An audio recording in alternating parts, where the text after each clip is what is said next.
ideahan lähti sillä tavalla oikeastaan niin kuin puolivahingossa, kun Anjan ja Matin kanssa on iltaa istuttu ja mietitty ja Anjalla ja Matilla on lapsenlapsia ja meillä tämä pieni Olivia, niin siitä sitten kummatkin on aika lailla tämmöisiä tarinankertojia.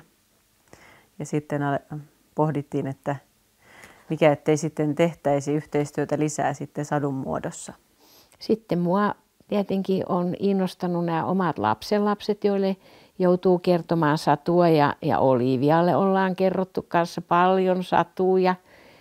Että kun on ollut tuolla saunalla ja sitten on niin hirmuisen hauskaa, kun Oliviakin uskoo, että se Lotikon kellari on siellä meidän rantamökin maastossa semmoinen iso kivi, vaikka itse asiassa se on tuolla 20 kilometrin päässä Marttilan takamailla.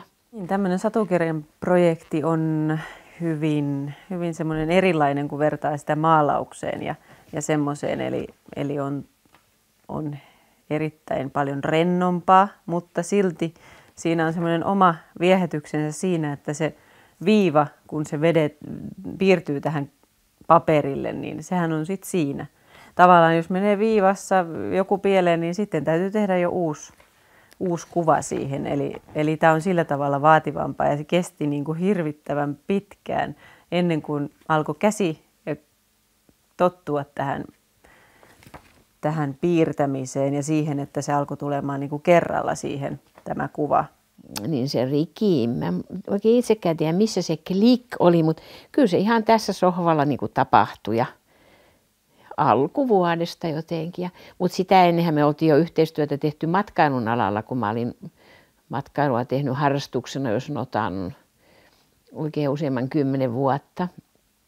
Niin sitten siitä, että mä toin ryhmiä tänne ja sitten tuossa matkailussa on oppinut kuuntelemaan ja itsekin kertomaan tarinoita, niin tämmöiset kaikki prättäkitit, jotka sitten on tarua tai totta ja Lotikon kellari, joka on ihan 100% totta ja Riki, joka on ihan 100% totta, niin ne on tässä sitten vaan matkan varrella tullut. Eli tässä työssä niin sai myöskin sitten vähän hassutella ja sai luvan tehdä tämmöisiä hiukan humoristisia juttuja ja ilmeillä, eleillä leikitellä. Vaikka mä oon tehnyt nallemaalauksiakin, niin se ei ole samanlaista tämmöistä tilannekomikkaa, mikä sitten taas sain mahdutettua tähän. Että tämä oli oikeastaan sikäli tämmöinen hauska juttu sitten, että ja sitten myöskin tämmöisiä pieniä luonnekuvia, tavallaan karikatyyrihahmoja. Kissa on erittäin viekas ja vahingoniloinen ja tämmöinen persoona. Sitten taas Riki tällainen hiukan naivi, hassutteleva, utelias koiranpentu.